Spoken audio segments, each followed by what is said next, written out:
Konstantin Kokoveshnikov, Zvezda TV channel. I have to ask you about the statements we've been hearing from you over the last several weeks. You spoke about the first military test of Oreshnik. It seems as if it is a perfect weapon, even though in the West it's still dubbed as a modification of an old Soviet missile, saying that the air defense system can bring it down even at the moment of launch. Can you comment on that? And what about the sense behind the name of this Oreshnik? Because there are different theories as to why it received this name. First, whether that is an old weapon or new weaponry, it's a cutting-edge type of weapon. Of course, anything that is being done anywhere is based upon previous achievements, and then we make a step forward. And the same thing applies to Oreshnik. Yes, there were certain developments in the past, some of them dating back to the new Russian history, and based on that groundwork, our researchers and scientists have been thinking what else they can do. They talked to the client, namely the defense ministry, and it was even brought up to my level, and I weighed in on the final decision on whether this new missile has to be produced and in what volume. This is new weaponry, short range and intermediate range missile. You said that several experts in the West believe that it can be easily intercepted and destroyed, especially at the moment of launch. What can I say to these experts? The thing is, there are different types of air defense systems, because you should know that there are Patriot air defense systems, which there are also THAD systems. I don't know whether they have those in Ukraine. Maybe if Americans want, they can supply those systems. Let them. It's similar to our S-400, whereas Patriot is more or less like S-300, whereas this new one, high altitude air defense system, is more or less like S-400. Let them do that, and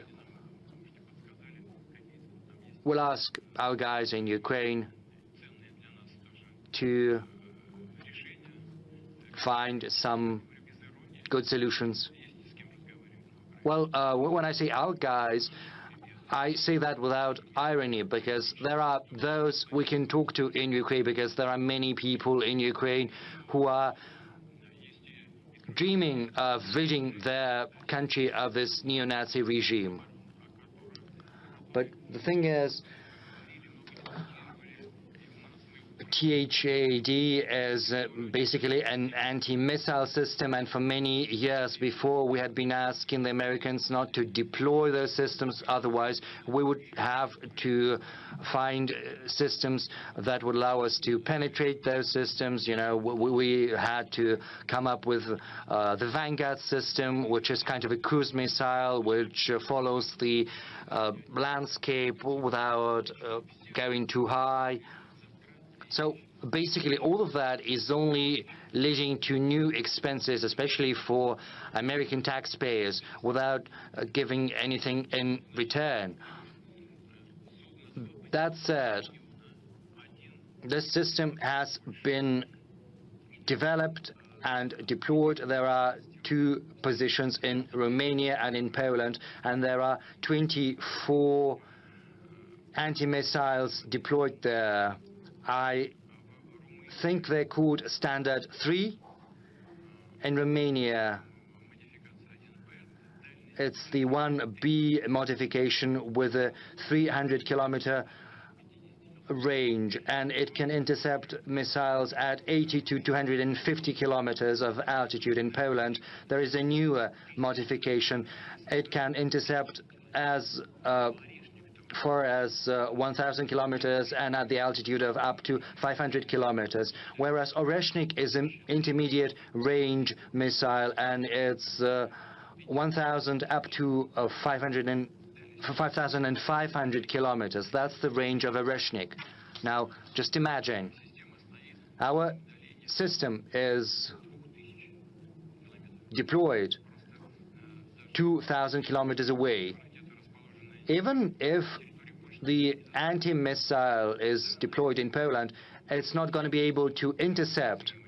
They say that the missile is very vulnerable at the launching stage, but they won't be able to intercept those missiles so far. Moreover, the launching sites are protected. Moreover, it takes time for the anti-missile to get to the missile, but it takes several seconds, and then it's too late to catch or to intercept it. So there is, before the separation, so there is no chance that the missile is going to be brought down by the anti-missiles. So if the experts in the West think so, well, let them come up with a proposal to us and to the US. They can suggest kind of a technological experiment, kind of a high-tech fighting duel of the 21st century. They can designate a target, say in Kiev. They can concentrate all of their air defense and anti-missile defense there, and we will strike it with Oreshnik, and we'll see what's going to happen. We are willing to conduct such an experiment. What about the other side? Are they ready? Well, we understand all of their anti-missile and anti-air defense systems are on high alert, they're ready. But, you know, what I've just told you is what I have learned from our engineers, from our scientists. And of course, the American political leadership also get their information from their experts. So let's conduct this duel and look at the outcome. It's going to be interesting because it's going to be useful both to us and to the American side. Don't miss out. Log on to oneindia.com for more updates.